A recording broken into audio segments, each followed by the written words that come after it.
Yolanda, si quieres, empezamos. Vale. Pues hola de nuevo. La segunda parte de la mesa de esta mañana, si lo habréis visto en el programa, se trata de analizar los casos de Snowden y Aaron Swartz. Bueno, antes de empezar en ello, querría dar las gracias tanto al Free Culture Forum por invitarme, ¿no?, y por confiar en mí para este reto. Son figuras que tienen mucha relación, ¿no?, con los valores de este evento, con los Oscar, por ejemplo, que vimos ayer, que se fueron dedicados a ellos, y no solo en esta edición, ¿no?, también en ediciones anteriores. Entonces, gracias por la confianza. Gracias también por toda la parte de logística, que es algo que a veces no se dice, pero cuando se llevan temas de esta envergadura que, bueno, pues que suponen un nudo en el estómago, ¿no?, para ver si uno es capaz, ¿no?, de procesar tanta información, de entenderla y de saberla transmitir y de estar a la altura de figuras como esta y de personas que comparten sus luchas, pues toda la parte de logística también es un elemento que te permite no distraerte en esas cosas. Así que gracias. Y también gracias a todos los amigos que me han ayudado a entender el alcance de estos casos. Vamos a intentar hacer una cronología y los episodios más relevantes de estos dos grandes hackers, y para entenderlo y para entender este alcance, pues he contado con bastante ayuda, con ayuda de ciberactivistas pioneros como Carlos Almeida o David Casacuberta, y con ayudas de amigos hackers como Margarita Padilla, como Daniel Vázquez y Antonio Pardo, o como Epsilon. Entonces, también gracias a todas las personas que se han pasado por el pad colaborativo que hemos abierto para bueno, que ahí tenéis todos los recursos que hemos utilizado y se pueden abrir nuevas líneas de discusión. O sea, que hay una plataforma, un documento abierto colaborativo donde está toda la bibliografía utilizada, los recursos y los hilos de discusión que se han abierto. Y bueno, me gustaría que a partir de aquí continuásemos hablando de este tema, ¿no?, porque yo, sobre todo, más que respuestas, lo que vengo a traer son preguntas. Bueno, para empezar, tuve la suerte de que otro amigo me contextualizara muy bien qué es lo que pretendíamos con esta sesión. Aquí en este tuit de Ciudadano Cero, que lo he convertido en diapositiva, resume los dos mensajes que en esta intervención me gustaría transmitir, ¿no? Cómo es el mundo con el que soñamos, con el que los activistas de la cultura libre sueñan, y el mundo por el que luchamos, y a un precio, en ambos casos, como vamos a pagar muy elevado, ¿no? Porque ya no solo se trata de lo tecnológico, porque son batallas que tienen se desarrollan en el ámbito tecnológico, pero tienen mucho que ver con el mundo que estamos construyendo. En primer lugar, analizaremos los dos casos, ¿no? Yo lo he resumido así porque me parece que tienen mucho en común con los primeros enfrentamientos de los poderes con la tecnología. La caza del hacker es un libro que seguramente todos conocéis, donde se resumen uno de estos primeros episodios, ¿no? Uno de los hackers pioneros, de Mentor, hizo una incursión en los servicios de telefonía de emergencias y puso en circulación un documento que era el documento de las llamadas de emergencia. Esto se manipuló y se dio a entender que había puesto en quiebra, o que había puesto en peligro o en riesgo la gestión de estas llamadas, y simplemente se trataba de un documento de texto donde pues explicaba cómo se gestionaba el protocolo de gestión de estas llamadas, ¿no? Esto desencadenó una gran ofensiva de los servicios de inteligencia y acabar con todos los proyectos de este hacker, que en ese momento estaba editando un libro cómic y que fue los archivos y los ordenadores donde estaba escrito requisado, y al final incluso pudo hundir la empresa en la que esto se iba a dedicar. Pues este episodio, que fue a principio de los años 90, yo creo que resume muy bien, ¿no?, la desconfianza del poder, cómo el poder intenta tapar sus propias grietas y cómo esto lleva a cabo una persecución policial y judicial desmedida que al final no tiene sentido. Este hacker resumió así este episodio, ¿no? Exploramos y nos llamáis delincuentes, buscamos ampliar nuestros conocimientos y nos llamáis delincuentes. Sí, soy un delincuente y mi delito es la curiosidad. Mi delito es ser más inteligente que vosotros, algo que nunca me perdonaréis. soy un hacker y este es mi manifiesto. Podéis eliminar a algunos de nosotros, pero no a todos. Después de todo, somos todos iguales. Yo creo que este texto del año 86, después de todo, todos somos iguales, resume también muchas manifestaciones que hemos leído estos días, ¿no? Cómo frente a figuras como Snowden o Sword, trascendemos el episodio individual. O sea, no representan, pero simbolizan la lucha de todos. Después de todo, todos somos iguales. La lucha de Aaron Swartz, como todos sabéis, era por la libertad de información. Uno de sus proyectos más relevantes fue la Open Library, que estaba fue un proyecto vinculado a la organización sin ánimo de lucro Internet Archive, y él lo que hizo fue contribuir a catalogar. El objetivo era muy ambicioso, ¿no? Era crear una biblioteca mundial de libros accesibles, y a través de sus sistemas se permitían catalogar de manera que este acceso no solo fuera un repositorio de documentos, sino hacerlo posible técnicamente, y que este proyecto ambicioso, esta gran biblioteca de Alejandría, fuera accesible al mayor número de usuarios. Es muy revelador entender el alcance de este proyecto en sus propias palabras y cómo él lo explicaba en su blog. Este es un fragmento del blog donde explica que cuando se empieza a implicar en este proyecto, ¿no? Y donde explica que el objetivo es construir la biblioteca más grande del mundo y el alcance que tiene un libro, ¿no? Los libros son lugares que son para compartir.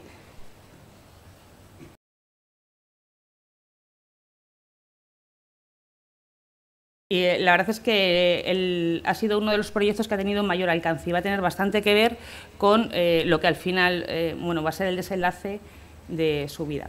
Esto tiene mucho que ver, su implicación con la Open Library, con un texto muy conocido de Sword, el Manifiesto de la Guerrilla por el Acceso Abierto. Es un texto que se difunde en el año 2008 y que explica y que sintetiza estos principios. La información es poder.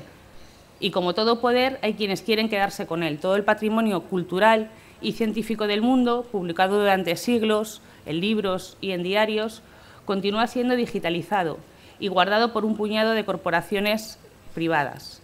Bueno, esto resume lo que ha sido la lucha de Aaron Swartz por la libertad de la cultura y la libertad de la información. Estos principios, que puso de manifiesto en el año 2008, fueron los que estaban detrás de la acción que le supuso un procedimiento judicial que tuvo bastante que ver con el desenlace final de su muerte. Él desarrolló un script para conseguir liberar todas las publicaciones científicas de este portal. Como todos sabéis, JSTOR es un portal donde recopilan todas las informaciones que las universidades y los centros científicos publican. Es algo bastante contradictorio porque esta información se realiza, en términos generales, con fondos públicos. Entonces, no era entendible cómo esta información que se realiza con fondos públicos, el acceso a la misma y la recuperación de la misma y la reutilización tiene un coste tan elevado. Las licencias de este portal son muy costosas para las universidades y de esta manera se paga doble, ¿no? El dinero público, en primer lugar, sirve para desarrollar conocimiento científico y en lugar de que este conocimiento científico fluya, se revise y genere un conocimiento científico posterior, queda restringido por el coste tan elevado que tiene esta empresa de publicaciones científicas. Y aquí vemos el procedimiento judicial que ocasionó.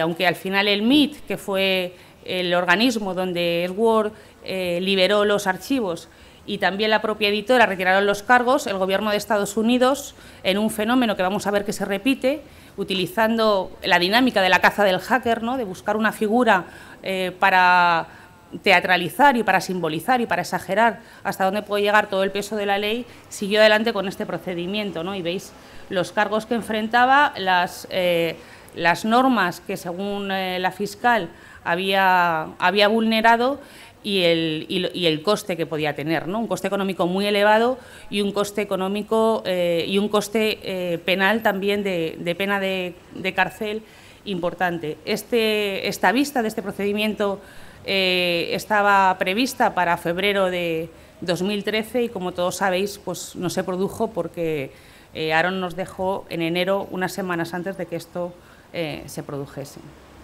Y el caso de Snowden es un caso también análogo, ¿no?, de figura a la que le debemos que con su esfuerzo personal ha liberado información que nos va a permitir seguir luchando y que el mundo que veíamos que estamos construyendo con la tecnología sea mejor, pero también a un coste personal muy elevado. La batalla de Snowden es la batalla de la privacidad y la libertad en la red, que es lo que ha puesto de manifiesto con las filtraciones y con los documentos de la Agencia Estadounidense de Inteligencia que ha liberado.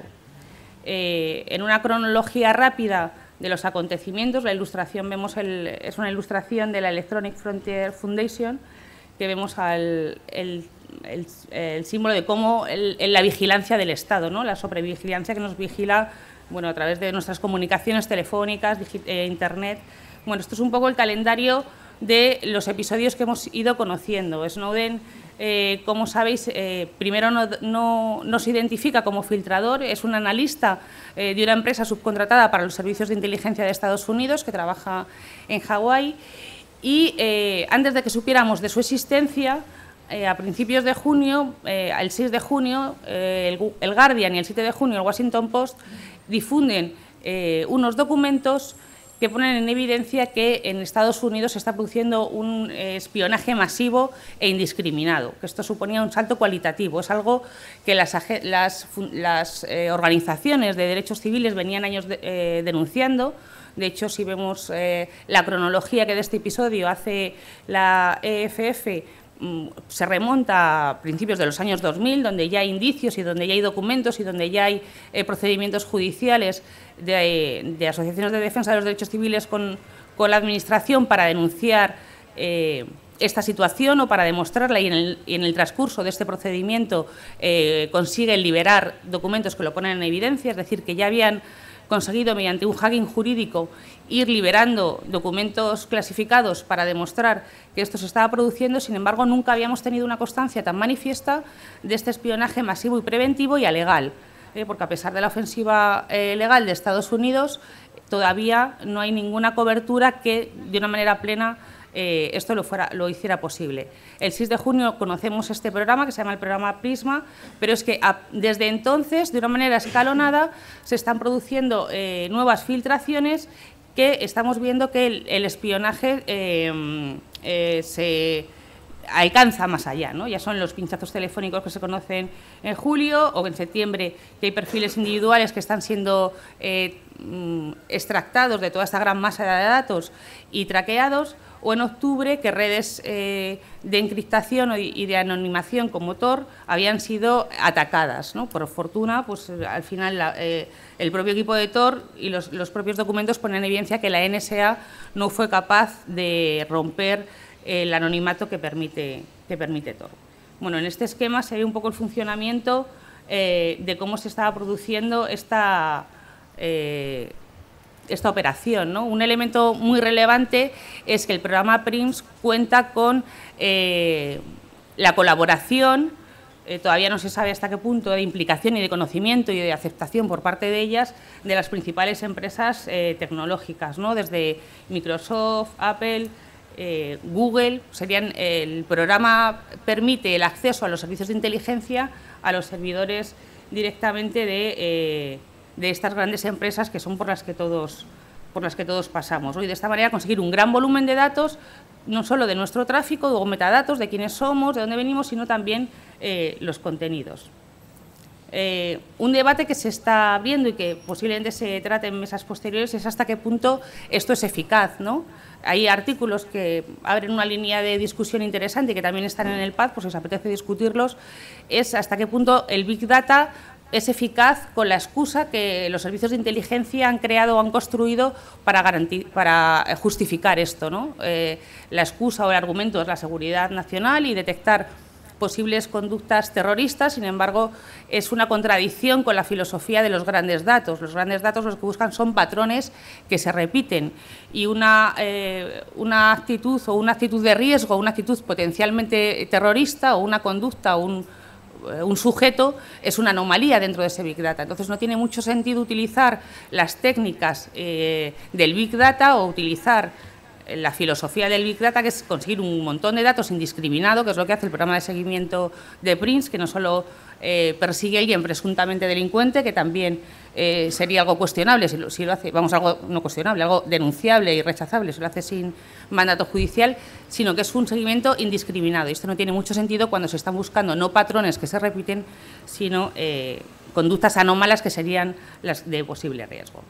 Pero es que además parece que PRINCE es solo una parte de todo el tinglado de vigilancia tecnológico de los servicios de inteligencia, ¿no? Entonces, también desde el punto de vista técnico, en el que yo no me voy a meter porque evidentemente me supera, pero es conveniente también, y este documento lo tenéis para aquellos que sí que seáis capaces de comprender el alcance técnico de esto, es importante ponerlo en contexto y que supone solo un eslabón de la estrategia técnica de seguimiento de los servicios secretos norteamericanos. ¿Cuál es el contexto de todo esto? Bueno, el contexto de todo esto es que igual el mundo que estábamos construyendo o el mundo que estaban construyendo los hackers pioneros, por el camino lo hemos ido perdiendo, ¿no? El mundo de la libertad debe fluir, de la ética hacker, ¿no? El mundo de que la libertad debe ser libre, de las redes centralizadas, de un universo abierto, ¿no? Un poco lo que venía a decir aquí Lessig, ¿no? Que la modalidad que encabeza la lista de protectores de la libertad de expresión en el ciberespacio es justo su arquitectura: anonimato relativo, distribución descentralizada, múltiples puntos de acceso, ausencia de necesidad de ataduras geográficas, inexistencia de un sistema simple para identificar contenidos, herramientas criptográficas. Bueno, todos estos atributos que constituyen la arquitectura es la verdadera protectora de la libertad de expresión, y es lo que con los casos de Sword y Snowden estamos viendo que está en peligro, y también igual hemos contribuido. Es una lucha que ya desde el principio...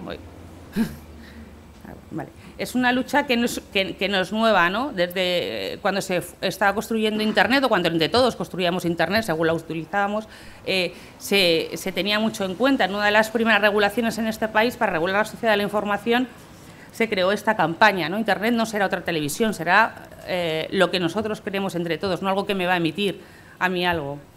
Y aquí yo creo que en este tuit de Guillermo Zapata, que suelo citar con bastante frecuencia porque resume bastante bien problemas muy complejos, ¿no? Y te crea otros con frases muy simples, lo viene a decir aquí, ¿no? ¿Qué es Internet? Que estamos queriendo defender y reivindicando a figuras como Sword y Snowden. ¿Por qué la reivindicamos? ¿Qué Internet defendemos al reivindicarles a ellos? ¿El de Facebook?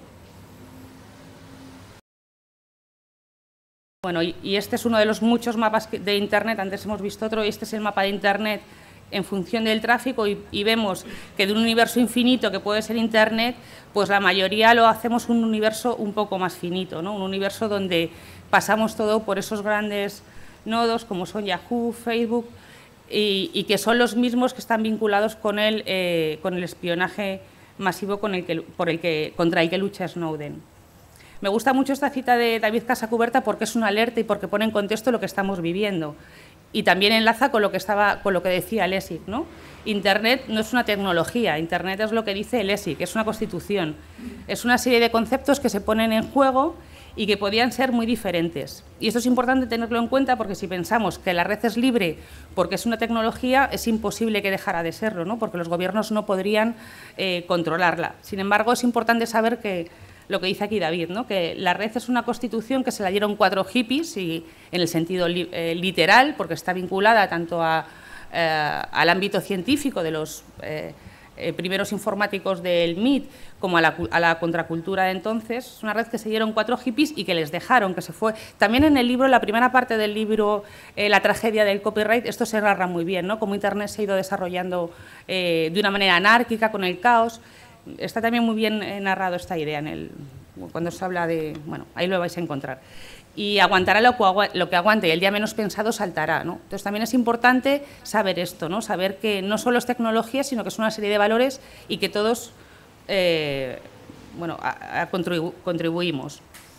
Y también, por otro lado, aparte de que nosotros estemos contribuyendo con nuestro uso a una Internet u otra, hay que ver el contexto, ¿no? Las luchas para restringir la libertad en Internet prácticamente han ido paralelas con su historia. Ya las primeras organizaciones de defensa de los derechos civiles en Internet tuvieron que parar una norma que era la CDA, una norma por la decencia de las comunicaciones que preveía, entre otras cosas, que los ordenadores tuvieran un chip, una matrícula, para poder detectar, o sea, que fuéramos navegando por matrícula por la red.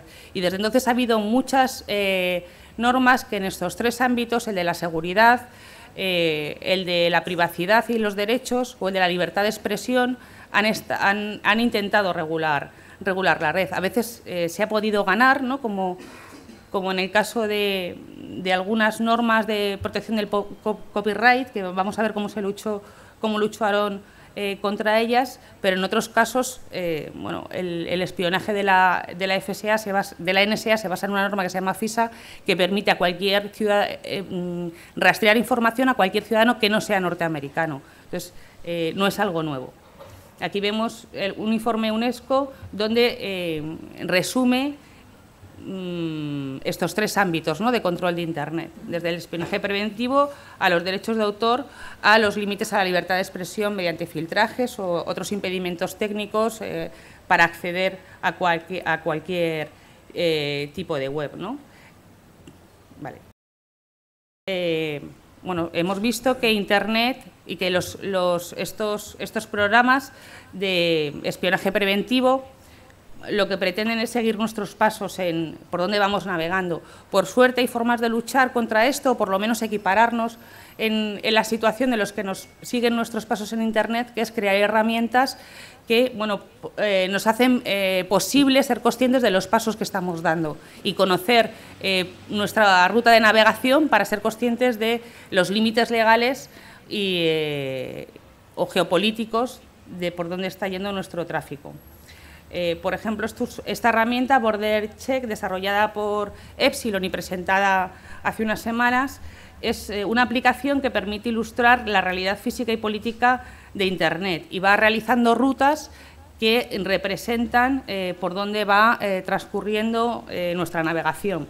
También tenéis la documentación en el pad, pero bueno, vamos a ver una breve presentación con un caso gráfico, ¿no?, donde si nos conectásemos a un periódico como el New York Times, ¿qué es lo que pasaría?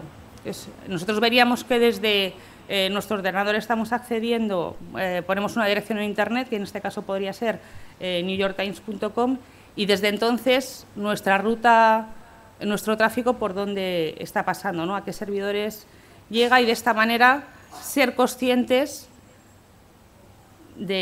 a partir del control político o policial que en algunos estados, como Estados Unidos o Inglaterra, que es justamente por donde pasamos, se puede hacer seguimiento a nuestros datos, ¿no?, y ponernos al menos un poco más en igualdad de condiciones que el enemigo. Bueno, en todo caso, sí que os recomiendo que os documentéis. Es una herramienta desarrollada en código abierto y tenéis, bueno, todo el código y todos los documentos tanto en la página de Epsilon como en el pad que hemos puesto para esta charla. Bueno, y todo esto tiene que ver con la ética hacker, es decir, no solo tecnología, sino con el tipo de contexto que creamos. La ética hacker es la creencia, según se recoge aquí, en que compartir la información es un bien poderoso y positivo, y es un deber entre los hackers compartir su experiencia escribiendo código abierto y facilitando el acceso a la información y a los recursos. Grandes redes como Internet pueden funcionar sin control central por este trato, en el que se refuerzan, en que todos se confían, con un sentido de la comunidad que podría ser su recurso intangible más valioso. Es decir, que todo esto no solo es tecnología, sino tiene algo más que ver. El caso de Mentor fue denunciado por la asociación de defensa de los derechos civiles más importante norteamericana, y al final dio lugar a una sentencia pionera y que sigue siendo vigente. El hecho de que lo que ha hecho de Internet un éxito es el caos que representa. La fuerza de Internet es ese caos y, como quiera que la fuerza de Internet es el caos, la fuerza de nuestra libertad depende de ese caos. Y es algo que ahora está en entredicho. Bueno, pues esta es una sentencia del año 96 que era el punto final de aquel episodio que fue la caza del hacker o la caza de Mentor. Y esto tiene mucho que ver con otro contexto de los casos Snowden-Edward, que es la relación entre hacktivismo y desobediencia civil. En este texto del año 86 yo creo que queda bastante claro. Cualquier cosa que hagas, sigue luchando. Lo sepas o no, si eres un hacker, eres un revolucionario. No te preocupes, estás en el lado correcto. Yo creo que resume bastante bien los dos casos que hemos venido aquí a analizar, ¿no? La lucha, siempre vas a ir contra lo establecido y estás en el lado correcto porque, como hemos visto antes, no solo estás creando tecnología, sino estás construyendo un tipo de sociedad más abierta y acceso más abierto para todos, lo que al final va a contribuir en una sociedad mejor. Este es un texto de un amigo que me pasaba por correo cuando le pedía que me valorase la figura de Edgeworth y me dice, lo vincula a lo mismo también, ¿no? Como hacktivista, la relación entre su oposición, ¿no? a que la información estuviera cerrada y por eso a través de proyectos como Open Library o hackear la biblioteca del Congreso para bajarse las referencias bibliográficas y cualquiera pudiera acceder de una manera más rápida, o sentencias, por ejemplo, que fue otra de las cosas que hizo Edgeworth, ¿no? Sentencias judiciales que había que pagar X céntimo por cada sentencia, en algo que es público. Bueno, pues eso también lo liberó, ¿no? De manera que todos pudiéramos acceder, o por lo menos los americanos pudieran acceder a sus referencias judiciales. Bueno, pues es eso, ¿no? El desafío constante a la injusticia, a lo irracional, al bloqueo de compartir información que debería ser pública, ¿no? Desde información científica pagada con fondos públicos hasta sentencias judiciales. Y la alternativa frente a esto es la desobediencia, ¿no? Y Aaron, porque desobedecía aquello que no debía ser cumplido. Y esto enlaza, bueno, no es algo aislado, ¿no? No es algo que Aaron Edgeworth, como figura emblemática, lo llevase a cabo. Es algo que está en la misma esencia del hacktivismo. Y aquí vemos el manual de desobediencia a la ley SINDE de hacktivistas, editado por Traficantes de Sueño. No está incluida la referencia, así que disculpas. Este manual de desobediencia a la ley SINDE de hacktivistas de Traficantes de Sueño lo que quiere demostrar es eso, ¿no? Que Internet es libre y que esa libertad perdurará. Y es muy importante la última frase que aparece ahí, ¿no? Porque esto perdurará siempre que haya personas dispuestas a defender su integridad, que también tiene que ver con lo de antes. Internet no es una tecnología, sino que para que esta libertad sea libre tenemos dos herramientas, la desobediencia civil, pero esta tiene que ser distribuida. Para que esto sea posible y esta libertad se mantenga, hace falta personas dispuestas a defenderla. Y la desobediencia civil vemos que también no solo está en el ámbito del hacktivismo tecnológico, sino que se lleva al ámbito físico, ¿no? Y frente a situaciones donde hay leyes injustas, la salida es desobedecerlas. Entonces, vemos que el modelo se replica y tiene otros ámbitos de manifestarse, como es el ámbito físico, como puede ser la obra social de la PA aquí en Barcelona o en Madrid, por ejemplo, que también hace poco liberaron unas viviendas para familias desahuciadas. Y esto entronca con los mismos principios de la desobediencia civil, que es una cita que justamente reproduce la introducción del manual de hacktivistas que hemos visto antes. Si existen leyes injustas, que si nos contentaremos con desobedecerlas, nos esforzaremos con enmendarlas obedeciéndolas mientras tanto. En este caso se trataba de, como sabéis, Turó lo que hizo, dejar de pagar impuestos y estando dispuesto a ir a la cárcel, porque es otro elemento de la desobediencia civil, asumir la parte de que te va a suponer esto, ¿no?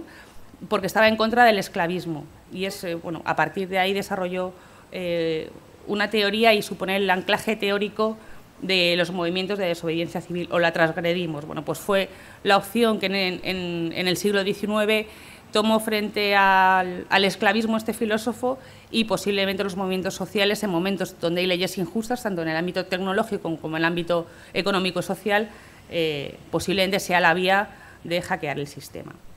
Pero a la vez, aunque el contexto común de Snowden y de Edgeworth sea la desobediencia civil, en un ámbito de restricción de la red, de libertad o de privacidad, por contra representan dos modelos de lucha. Por un lado, el modelo de Snowden sería un modelo más análogo a la lucha de Wikipedia, ¿no? Un modelo más individual de hacker, de white hat hacker, ¿no? Alguien que bueno, filtra información y filtra documentos para que todo el mundo se pueda beneficiar de esta filtración. Pero al principio es una lucha individual. Luego posiblemente, o luego, lo deseable es que se distribuya, ¿no? En el caso de la filtración de los papeles de Snowden, ahí tenemos la dificultad porque tenemos los intermediarios de los medios de comunicación, ¿no? Que lo vamos conociendo según Guardian o Greenwald los va analizando, los van publicando, no están liberados de una manera bruta. Y, por lo tanto, la distribución en este caso es un poco más reducida, pero el modelo es este, ¿no? Un modelo donde hay una persona individual que pone en marcha una denuncia y filtra mediante la filtración de documentos. Sin embargo, Sword puso en marcha otro modelo a través de su plataforma de ManProgress y a través de las intervenciones que tuvo, otro modelo de lucha completamente distinto. También me lo comentaba un amigo por correo, ¿no? Él entendía que justamente esta forma que tuvo Sword para luchar contra Pipa y Sopa fue uno de sus mayores legados. Y la clave era esta, ¿no? Repartir el poder de acción en vez de concentrarlo todo. Entonces, lo que hizo fue distribuir y ganar. Su forma de lucha fue esta, repartir el poder de acción y de esta manera distribuir y ganar. Lo vamos a ver, esta es una de sus intervenciones más conocidas, donde se resumen estos principios, ¿no? Él, en el Freedom to Connection 2012 resumió esto, ¿no? Cómo detuvimos esta norma. Y vamos a ver un fragmento donde dice esto, ¿no? Que las grandes historias necesitan la participación de las personas y justamente se trata de esto. Ganaron, él destacaba que ganaron porque cualquier persona se convirtió en el propio héroe de la lucha. Y nadie les dijo lo que tenían que hacer, ¿no? Incluso hubo luchas, como por ejemplo la de los lectores de Hackers News, que plantearon un boicot a una página de registros de dominio para que retirase su apoyo a esta norma. Bueno, y no todo el mundo estaba de acuerdo con esta forma de lucha, pero al final esa fue la clave, que cada uno hizo lo que pensaba que podía hacer, todo valía, ¿no? Y nadie preguntaba si se podía hacer, nadie decía si esto estaba bien o estaba mal. Y al final esta fue la forma de ganar. Bueno, si os parece mejor le escuchamos a él. Big stories need human stakes. But mostly it's a personal story because I didn't have time to research any of the other part of it. But that's kind of the point. We won this fight because everyone made themselves the hero of their own story. Everyone took it as their job to save this crucial freedom. They threw themselves into it. They did whatever they could think of to do. They didn't stop to ask anyone for permission. You remember how Hacker News readers spontaneously organized this boycott of GoDaddy over their support of SOPA? Nobody told them they could do that. A few people even thought it was a bad idea. It didn't matter. The senators were right. The internet really is out of control. Internet los senadores tenían razón, Internet está fuera de control, ¿no? Y esta igual serían la clave, ¿no? Justamente se trata de eso, ganamos porque todo el mundo se convirtió en el héroe de su propia historia, todo el mundo hizo el trabajo que tenía que hacer. Y esta es un poco la clave del modelo de lucha y uno de los grandes legados que nos dejaron, como mi amigo me comentaba.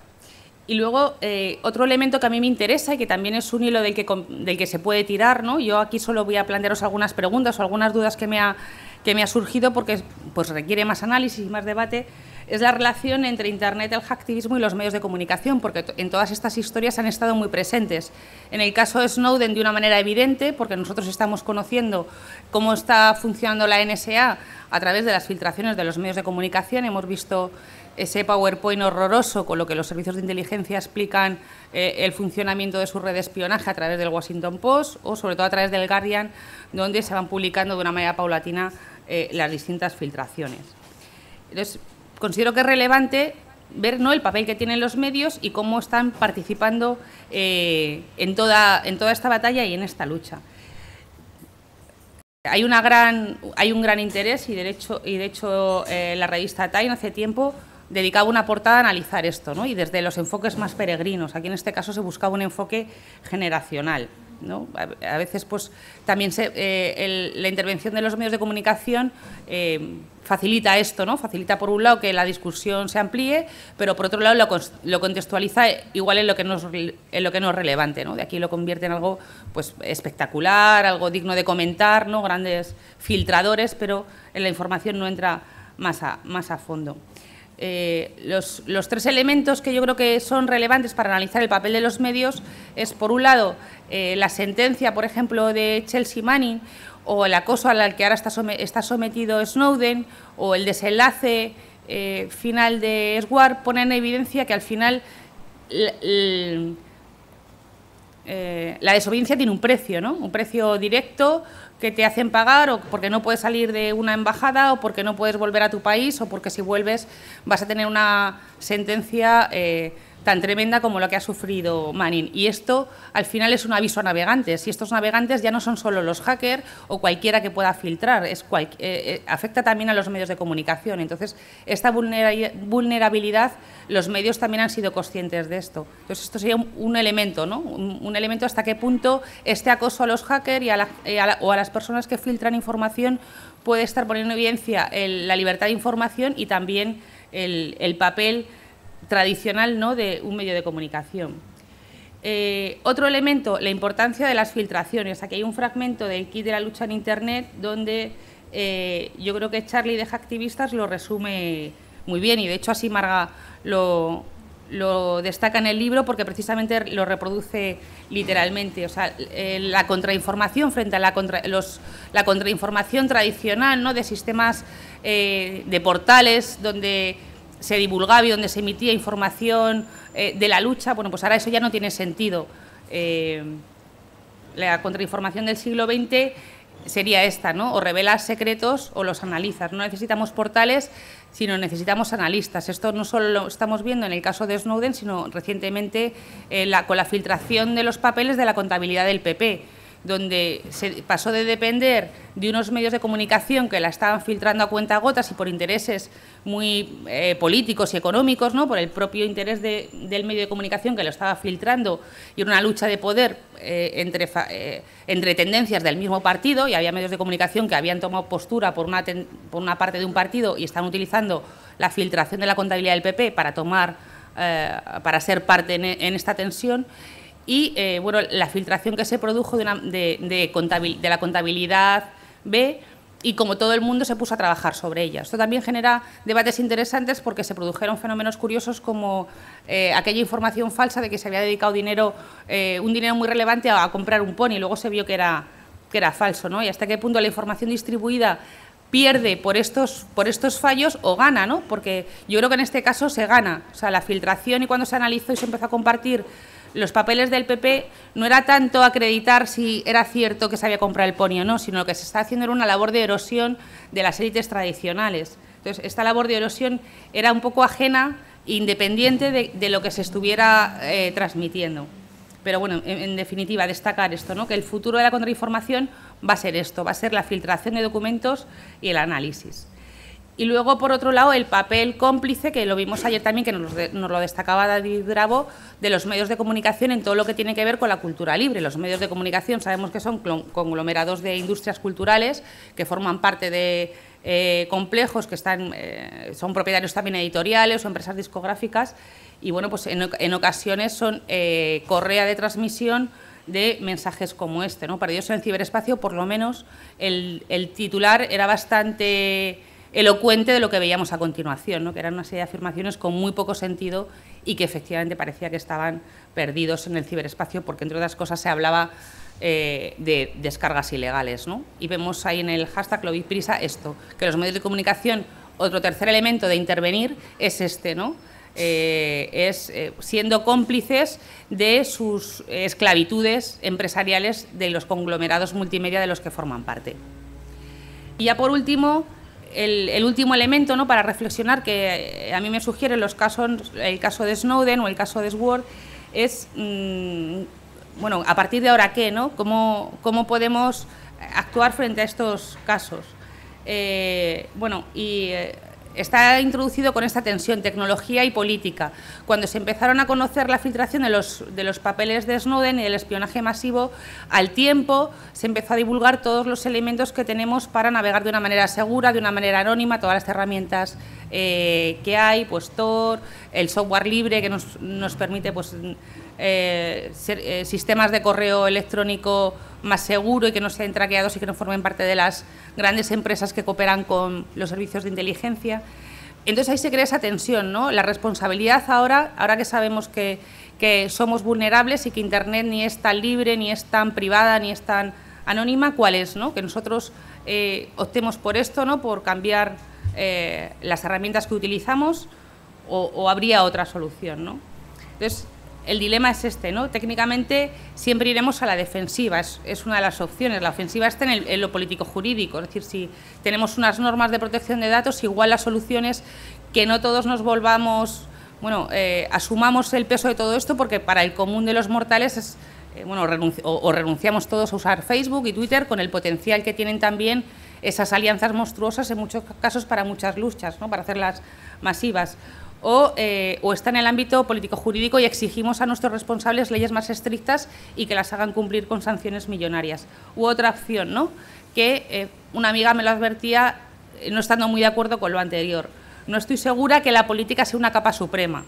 Más bien, la política es una capa que se ve afectada por las otras. Entonces, en la capa política hay que hacer presión, pero en la capa técnica podemos hacer un éxodo creativo, porque son mejor las multas gigantes, que es lo que exigiríamos a la capa política, ¿no?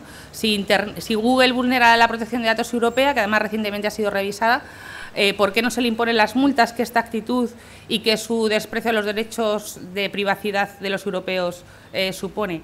Bueno, pues igual en vez de estas multas gigantes, lo mejor es dejar de usar herramientas como Google Analytics cuando hay herramientas libres que también permiten el análisis de datos. Igual dejar de usarlo es una multa más elevada protagonizada por la larga cola.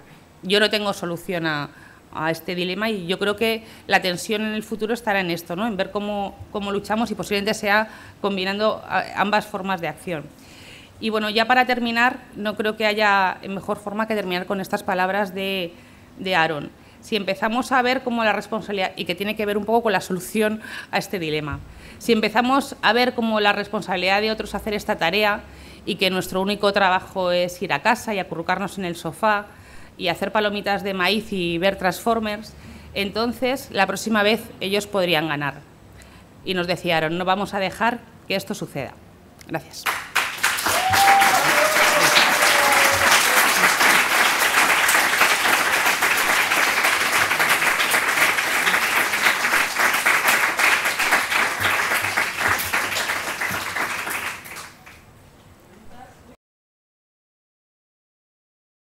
¿Preguntas?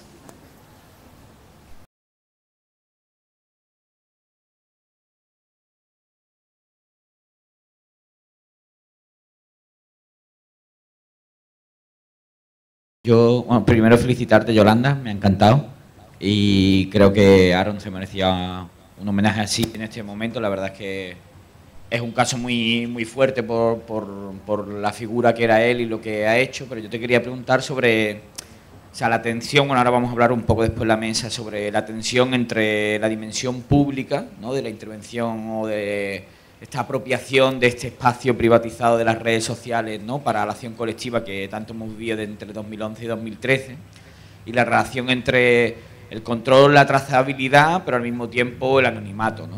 O sea, cómo el hacking de las identidades y la utilización de identidades colectivas, ¿no?, anónimas, ha sido muy importante también para romper esta lógica de control y trazabilidad y, o sea, cómo ves esta tensión, ¿no?, entre anonimato, identidades colectivas y trazabilidad individual, intervención en el espacio público y control, ¿no?, que es un poco lo que es.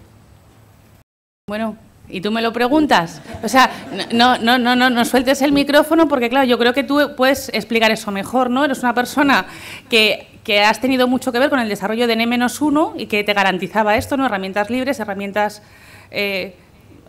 más anónimas y más independientes, y a la vez la gestión, ¿no?, de herramientas, lo que llama Margarita Padilla en el kit de la lucha, alianzas monstruosas, ¿no? Entonces yo creo que casi mejor eso lo explicas tú, porque yo lo que sé es por lo que sé por vosotros, ¿no?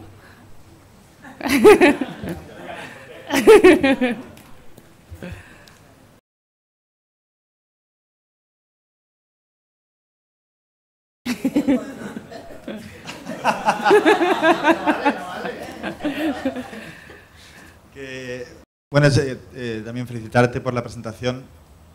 Ha estado muy interesante y aparte creo que la verdad que no se merecía y tenemos que recordar todas estas luchas y a Aaron en particular.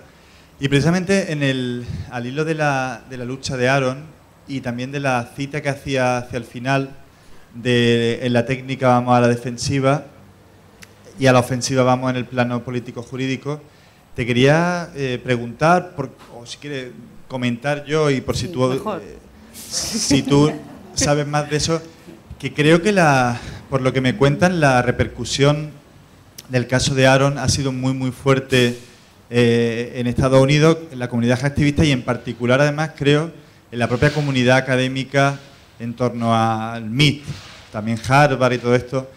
Entonces, por lo que yo he podido leer, aunque no lo he seguido del todo, creo que se está promoviendo, también desde gente como Lesi, esta gente que trabaja en el ámbito también jurídico, un cambio legal, o no sé si una ley completa o una enmienda a la existente, en la cual se ataque este papel que ha tenido el FBI, sobre todo en la persecución ya casi personal, una caza realmente de Aaron. Entonces, es un poco eso, creo que hay un movimiento, también creo que al MIT le han llegado bastante boicot, toque y tal, de que la gente le está dando bastante de lado por el papel que tuvo y desenmascarando un poco las coartadas que ha dicho después que no, pues yo no quería. Pero creo que se está promoviendo, como decías tú, una ofensiva jurídica, de modo que lo de Aaron no se repita y este tipo de leyes que permitían pues, empapelar a alguien por liberar información y el papel que tenía el FBI en ese campo, que de alguna manera quede restringido ya para siempre, para que no se repita. No sé si tenías tú alguna información sobre eso, o ¿lo has seguido? Sí, bueno, lo que hay que ver es en qué se concreta, porque efectivamente a partir de su muerte se crea una auténtica convulsión, ¿no?, con reacciones inmediatas, porque se pone en evidencia esto, ¿no?, la desproporción, ¿no?, entre una lucha que entonces se vio lo justa que era, ¿no?, y el desenlace que podía tener. Y efectivamente, a los pocos días se puso en marcha una iniciativa distribuida, como fue el PDF, el tributo de liberar documentos, y un montón de investigadores, editoriales, liberaron sus documentos como un tributo a Aaron, y a partir de ese momento empezó una ofensiva, pero todavía no se ha concretado en ninguna iniciativa legislativa, pero sí que es cierto que se ha aprovechado toda la convulsión que generó su muerte para esto. Y coincido contigo, ¿no?, que el papel del MIT, bueno, y su declaración, ¿no?, tras su muerte y tras la investigación que ha abierto exonerando esa responsabilidad es completamente rechazable, ¿no?, porque no asume su responsabilidad. Entonces, gracias y sí, van por ahí las cosas.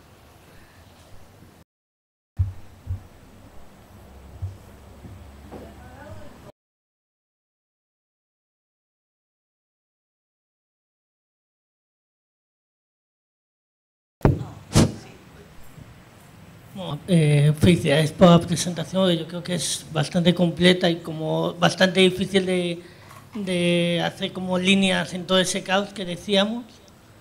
Yo creo que hay dos diferencias principales entre las historias de Aaron y Snowden.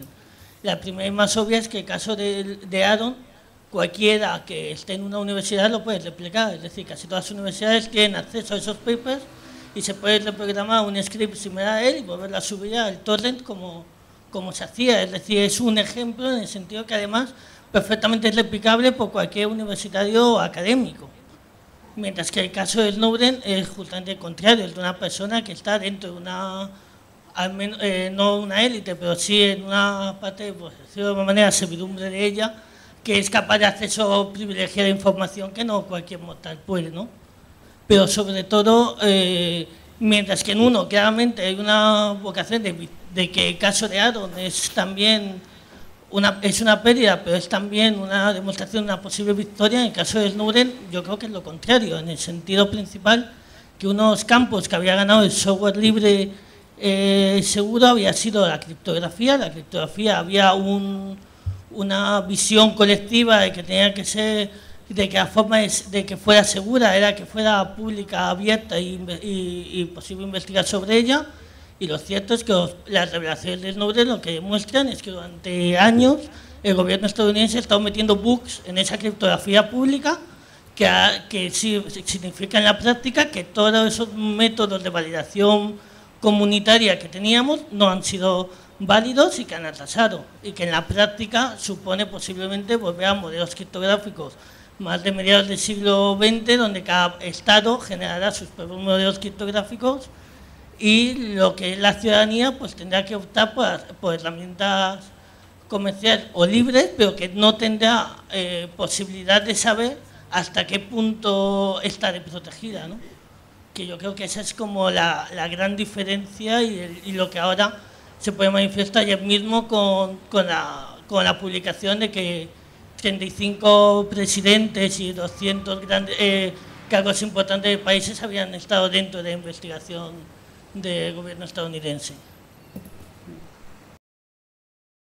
Sí, no, gracias Charlie, porque sí que es un elemento relevante que no había comentado, así que gracias. Hola Yolanda. Bueno, ha estado muy bien la charla, no he llegado tarde, pero me ha gustado mucho, ¿vale? Y has hablado de un programa que se llama Border Check, de Lord Epsilon, que me gusta mucho, es muy interesante, ¿no? Y sobre todo muestra cómo es imposible o esa es la pregunta que te quiero hacer, ¿no? Si crees que realmente es posible una neutralidad en la red, cuando este programa te está demostrando que para entrar a la SGAE, por ejemplo, si lo usas, ¿no? Si lo tienes ahí instalado y lo puedes usar, cuando entras a la SGAE.es, tienes que pasar por Estados Unidos. Es decir, si realmente físicamente la red permite una neutralidad en la red cuando los nodos, ¿no? Para visitar una página que está en Madrid, el servidor, tengo que pasar por Estados Unidos. Si realmente la red físicamente, la pregunta es esa, permite esa neutralidad que buscamos, ¿no? Quizás. Bueno, igual alguien en la sala te puede contestar mejor que yo a eso. A ver, yo creo que no, básicamente, o sea, pero la pregunta es si usted lo cree, ¿no? O alguien.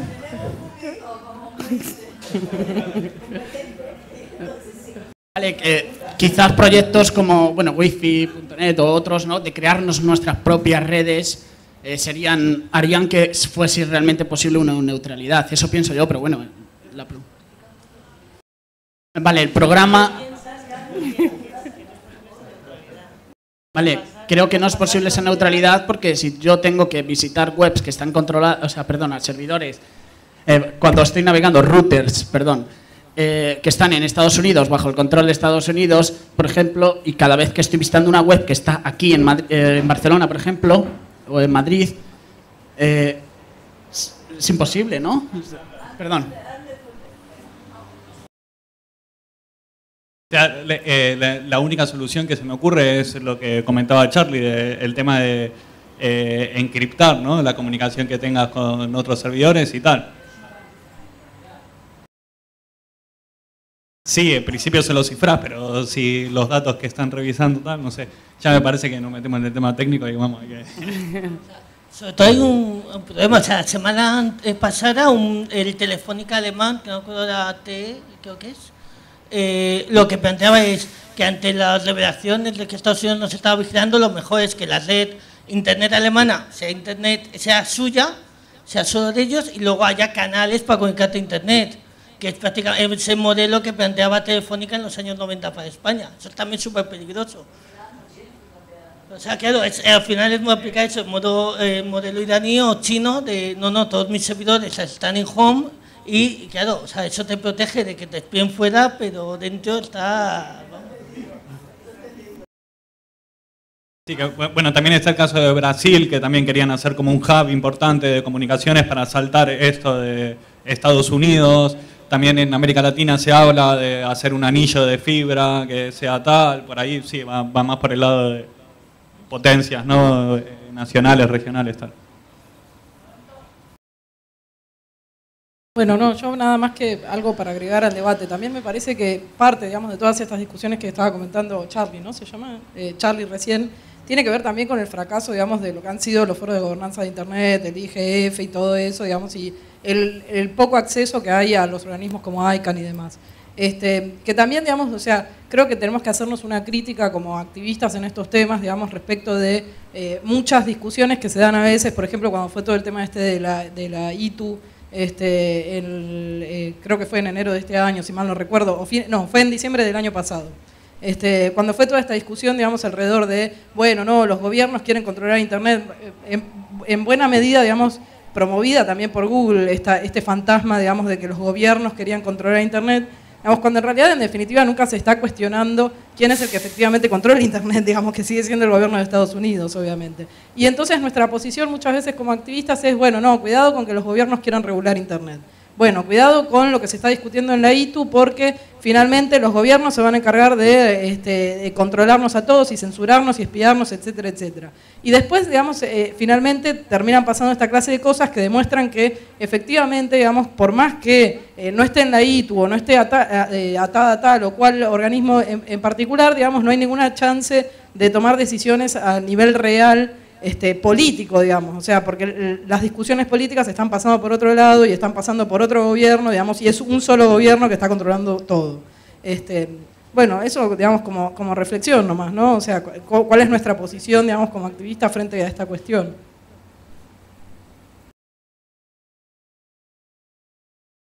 Sí, me parece que hemos abierto un debate que está bien que lo tengamos, así no tenemos que hacerlo esta noche, ¿no? Sí. Tampoco que no quiero tampoco entrar en mucha cuestión técnica. Para empezar, comparto la posición de la compañera argentina, no recuerdo su nombre. A mí también me escamaba un poco esa idea de los gobiernos que no se metan, pero bueno, si están desde el principio, y sobre todo uno, vamos, el de Estados Unidos. Me parece muy interesante cómo problematizar eso. Pero, Charlie, la verdad que por sorpresa, pero el comentario que hacías como que no lo comparto o no hice esa lectura de las revelaciones de Snowden. Es decir, yo no creo, y me gustaría que me corrigieras, por favor, yo no creo que ni de las declaraciones de Snowden, la interpretación, ni de lo que hemos podido leer en los PowerPoint, en la información, se derive que los protocolos criptográficos para comunicación en Internet hayan fallado, los públicos, los estándares abiertos. Yo lo que entendí era que las organizaciones, sobre todo privadas y empresas, que estaban implementándolo y que estaban sacando aplicaciones, estaban dejando puertas abiertas, ¿vale? O sea, los que implementaban esos protocolos, pero que los protocolos, en la medida en que eran abiertos y revisables, bueno, era una victoria. O sea, yo en ese sentido no veía tu comentario y creo que ha habido gente que ha un poco incidido. Igualmente, cuando hablamos de cifrado, el cifrado que usamos nosotros para esconder los datos, para ocultar su apariencia, también la conclusión incluso que hacía el propio Snowden era seguimos cifrando. O sea, y parece que es más una batalla de como una carrera armamentística en el buen sentido, de que sigamos cifrando cada vez con claves más grandes, con digamos que estemos pendientes de los agujeros tipo Tor, lo que pasó hace poquito, pero que ni Tor ni los cifrados que usamos para nuestras comunicaciones, ni el propio cifrado del tráfico de Internet me había parecido a mí interpretar de lo que he podido leer que hubieran sido realmente reventados. Entonces me gustaría que contestaras. Un momento. A ver, una cosa. Está muy bien esto que está pasando, una cosa. Los que decís cosas raras, explicad qué estáis diciendo, que no está claro. Exacto. ¿Veis? Entonces, primero, antes de seguir, que vamos a seguir, ¿quién no ha entendido algo que pregunte? Porque yo no he entendido nada, entonces mi pregunta sería muy larga.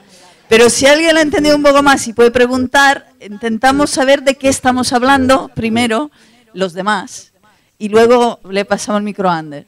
A ver, ¿que alguien quiere preguntar de qué estamos hablando? No, dejamos a Ander. ¿Nos vas explicando mientras contestas?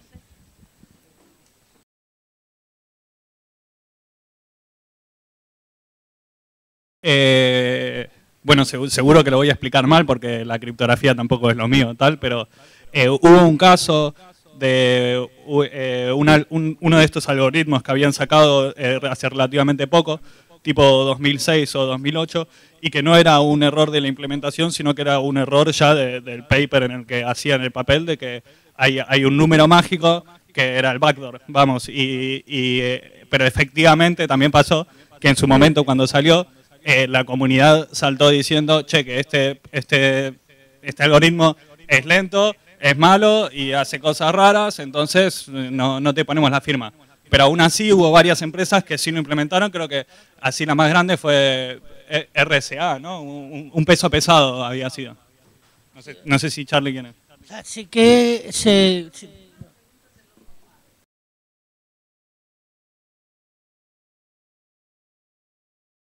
Yo me declaro absolutamente normal.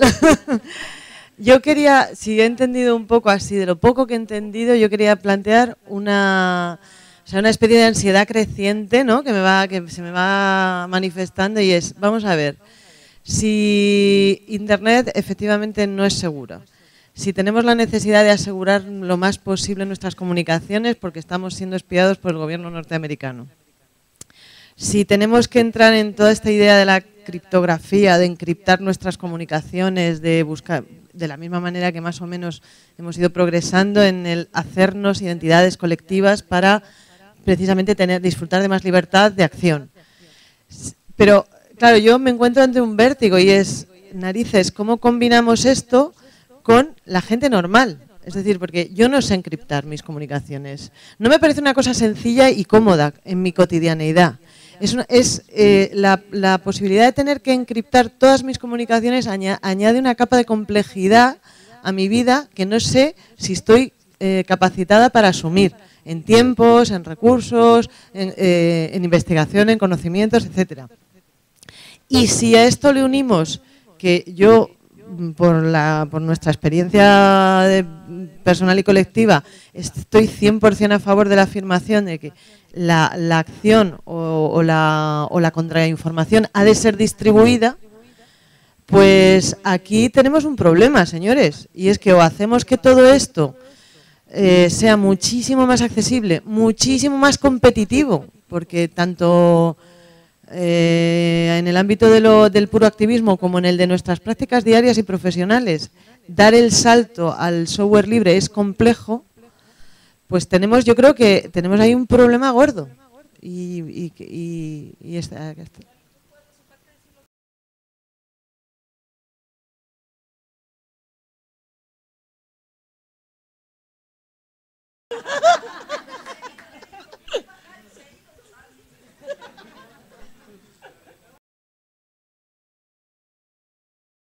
Por un lado, respondiendo a Fren, sí que ha habido algunas implementaciones del NIST, del Instituto Nacional de Estándares Técnicos de Estados Unidos, que sí que se han tenido que retirar por posibles, no ataques directos, pero sí de que había habido vulnerabilidades a nivel de que la seguridad que se suponía que daban matemáticamente era menor, ¿vale? O sea, es decir, por otro lado, se sabe que en OpenBSD, que es el sistema más seguro que se conocía a nivel de sistema operativo, se introdujo un bug hace 12 años y se encontró hace año y medio, 2 años.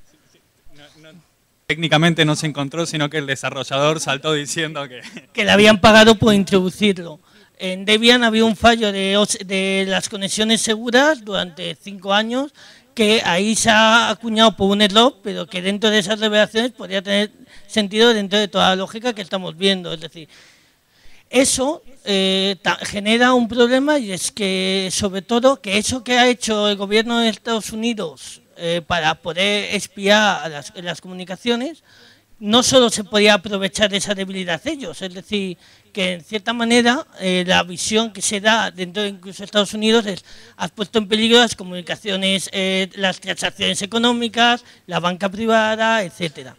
Y eso es por donde va ahora la bola, vamos a decir, del caso Snowden a nivel criptográfico. Por un lado, países que se están separando de los estándares, y por otro lado, esa crítica a haber boicoteado estándares que ahora impiden el libre comercio. Por otro lado, respondiendo a ella, es decir, siempre va a ser más seguro cifrar que no cifrar. Es decir, Por otro lado, estás cifrando muchas veces aunque no lo sepas, es decir, cuando haces una llamada de móvil, tu comunicación va cifrada hasta la antena. Otra cosa es que casualmente en el caso del móvil se sepa que estás reventado desde hace 10 años y no ha habido ninguna iniciativa por parte de las operadoras para actualizarse, porque así es más fácil para poder pinchar comunicaciones. En el caso de cuando te conectas a tu web de banco o a cualquier servidor de correo electrónico que tenga la S después del HTTP, estás usando criptografía. Es decir, sí que continuamente lo estamos usando, solo que por suerte está siendo muy transparente, pero también por desgracia porque está muy centralizada, y eso también ha permitido lo otro que comentaba Flores, que las empresas que al final centralizan esas entidades de certificación o esas conexiones a los correos le estaban dando acceso a los servicios secretos.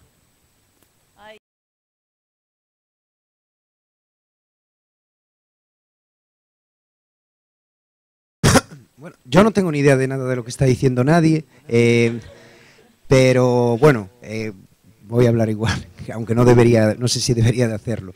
Pero quiero dar, además del defecto de que no entiendo nada de lo que estáis diciendo, tengo otro defecto muy muy grande, que soy de un optimismo, pero realmente desesperante. Hay un artículo de la BBC que me gusta muchísimo, que viene a decir algo así, que la red es demasiado grande para ninguna agencia, y que da una visión bastante más positiva de la que estamos viendo aquí, que lo que dice básicamente es que la revelación de Snowden es que la administración americana ha echado como $1.000 millones a un pozo para diseñar un sistema para filtrar y analizar y monitorizar todas las comunicaciones mundiales, y no pueden. El 90% de los datos que existen en Internet se han generado en los últimos 2 años. Tienen 140 millones de correos por día, tienen 72 horas de vídeos de YouTube por minuto. Que quiero decir que para mí la revelación de Snowden es que su vigilancia es mucho más inoperativa que hace unos años, que sí que sirve para la caza del hacker o que sí que sirve para acosar a alguien hasta la muerte, pero no sirve realmente para controlar a la sociedad como control social masivo. Y yo quería preguntarle a la gente que sabe aquí si lo que estoy diciendo tiene algún sentido o no tiene ningún sentido. Yo quiero añadir un poco en la misma línea y contestar, o sea, que creo que hay varios niveles de acción, o sea, que seguramente esto es un tema que tenemos que cuidar y que hay un montón de compañeros que saben de qué están hablando y que se ha de cuidar, tener posibilidad de tener canales seguros, etcétera, pero en realidad el activismo sano que estamos viendo en los últimos años se basa justamente sobre el hecho de que esto es incontrolable, todo el mundo puede ver todo, y que entonces hemos dado la vuelta un poco a esto. Nosotros con XNet siempre hacemos mucha referencia al artículo de Cory Doctorow diciendo, y a pesar que dentro de gente de XNet hay gente que ha sido de lo primero utilizando NMNO1, etcétera, o sea que sí, claro, necesitamos canales autónomos, vidas alternativas, vidas fuera del sistema y todo esto, pero al mismo tiempo nos estamos beneficiando de un aikido que le hacemos, un utilizar su fuerza en contra de ellos, que ellos son incapaces de gestionar.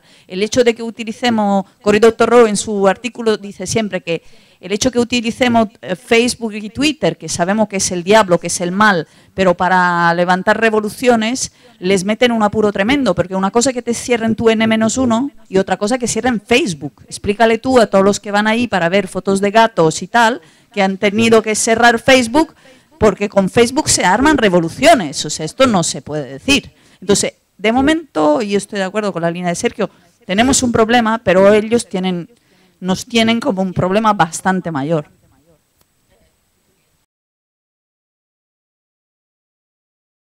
Una reflexión bastante tonta, pero autocrítica a los normales. También foro tras foro, reunión tras reunión, lo tenemos a Charlie o a Haximov o a quien sea traduciéndonos cosas. Pongámonos un poco las pilas para entender algo más técnicamente, porque evidentemente lo necesitamos.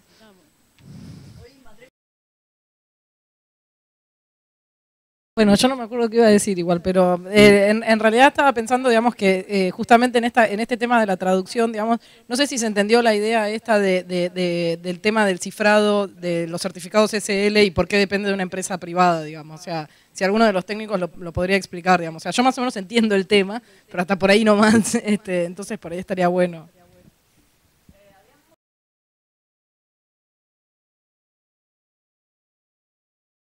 Bueno, yo primero perdonen por monopolizar un poco, pero me mola el tema y tal. Entonces, bueno, primero con lo que decías, Mar, el tema de las herramientas es así.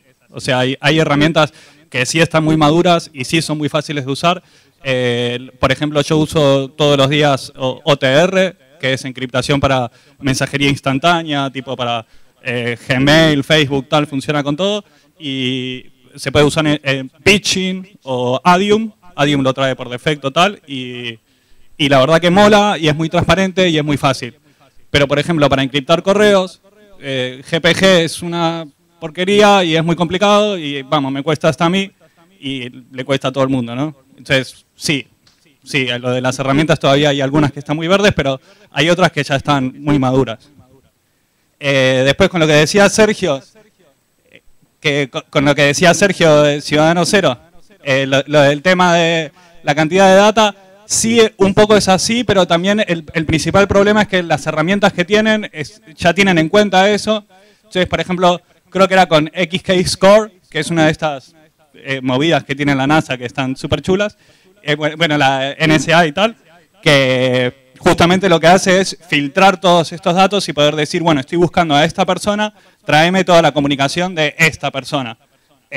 No sé hasta qué punto también podrán sacar, ¿no? Y decir, bueno, yo no sé el nombre de esta persona, pero quiero buscar a alguien que está haciendo cosas malas, pues imagino que también tendrán algo de esto. Y un poco ya. A ver, yo quiero desvelar la impostura. Quiero decir, creo que nadie, por mucho que no, es decir, no, aquí hay como dos niveles o dos capas, por lo menos, que estarían los activistas y estarían como los hackers. Y fuera de esto hay como todo un mundo de posibilidades. Es decir, cuando yo me planteo la cuestión de la distribución, o sea, de la acción distribuida, no estoy pensando en las 80 o 90 personas que estamos aquí. O sea, estoy pensando en muchísima más gente. Es decir, cuando Toque Bankia plantea una acción que pretende bloquear un banco durante un día, no lo hace con la fuerza de los movimientos o con la fuerza solo con la fuerza de los movimientos o con la fuerza de los hackers.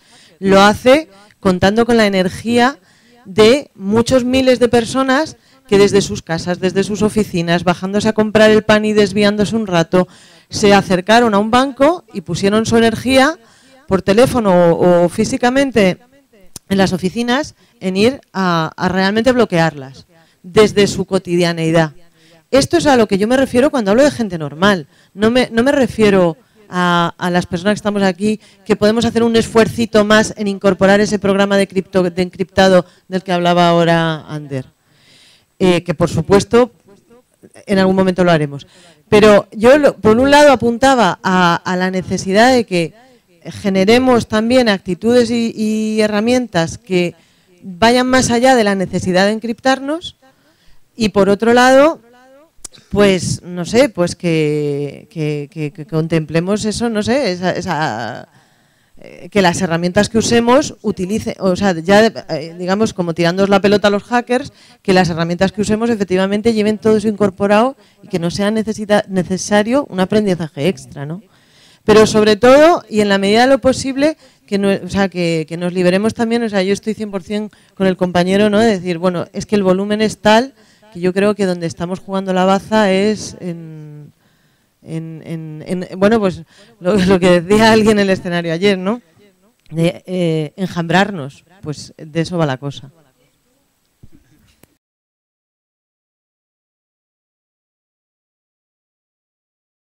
Oye, cerramos. Ah, no, ¿querías hablar, Andrés?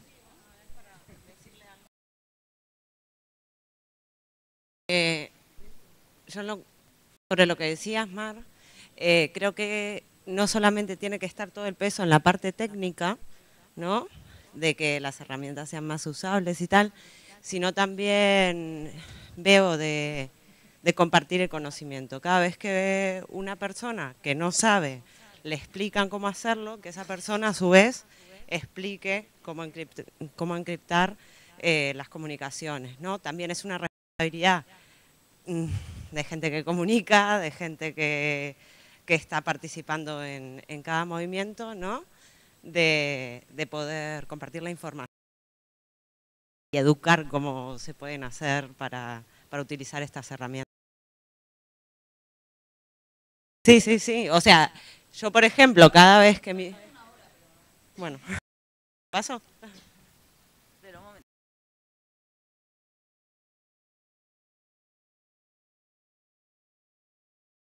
Bueno, yo de esto entiendo nada, en absoluto, pero deciros a todas las personas que estáis como yo y que os interesa temas de seguridad y tal, que hay una web muy interesante que se llama securityinabox.org, que voy a tuitear ahora, que va vale, ya lo han tuiteado, genial, porque va de 0 a infinito ante estos niveles de encriptación, seguridad y todas estas cosas para las que las necesiten. Una cosa, igual vamos cerrando porque ya nos estamos un pelín repitiendo. Si os parece, ¿hay alguien que tiene que decir algo fundamental? Bueno, no pasa en todos los foros que el público coge el asalto, la lía mucho más que el ponente y el ponente desaparece. O sea, aquí se hacen cosas así. Vamos a... No, ¿hacemos una pausita por el freimiento del cerebro o no? Porque vamos muy tarde. Pero seréis muy disciplinados y volvéis enseguida. Medio pitillo. Medio pitillo. Ahora hay datas en periodismo y datas critical big data. Entonces, ¿qué hora es ahora? La 1:10. Pues a la 1:20 empezamos clavaos. Ir fumando ya en la escalera. Encender el pitillo en la escalera.